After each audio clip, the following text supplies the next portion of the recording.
Hey, Andrew Malcolm here, Mortgage HQ, and today we're going to talk about the 4 ways that you can buy an investment property with just 20% deposit.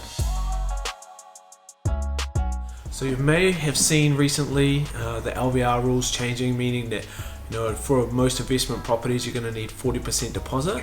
Well, we're going to talk quickly about what's the 4 ways, the 4 simplest ways to buy an investment property with the smallest deposit. So the first one you want to consider is using a non-bank lender. Now, non-bank lenders have slightly higher interest rates, but they're a lot more flexible in their lending criteria, and they're not bound by the same rules that the RBNZ enforces on banks. So what that means is you can buy with 20% deposit most investment properties that are normal residential investments, as long as you meet those certain criteria. So don't think that you need to use a main bank to get the investment property you want, and you shouldn't be scared about using a non-bank lender because they're really not that bad. They're specialist mortgage lenders, mostly for people that have minor things that make them fall out of that main bank category.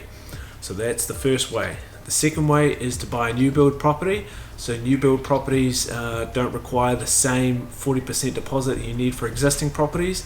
In most cases you get away with a much smaller deposit. 20% is pretty common, and you buy yourself a year or two if there's before the completion. You can put 10% down and then 10% later, so you get away with that much smaller deposit. The third way is if you have strong servicing or you meet certain criteria, the banks would allow you to use 20% deposit instead of 40%. So the 40% deposit requirements at main banks is not a strict 100% rule for everyone. It's a most of the time rule for most people.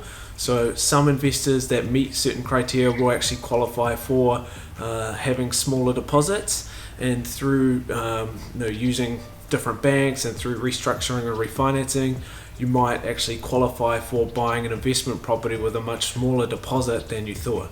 Now, the fourth way that you can buy investment property with 20% deposit is if you partner up with somebody else, do a joint venture or some form of partnership where you bring 20%, somebody else brings 20%, and you can put 40% down on the existing property. You get the main bank finance.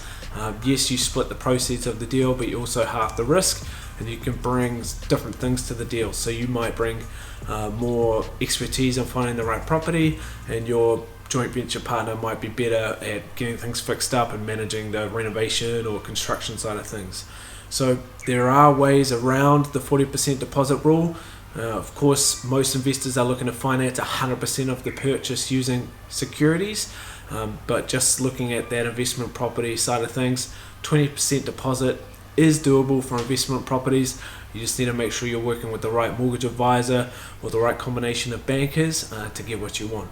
So if you've got questions about small deposits on investment properties, ask below, and don't forget to subscribe.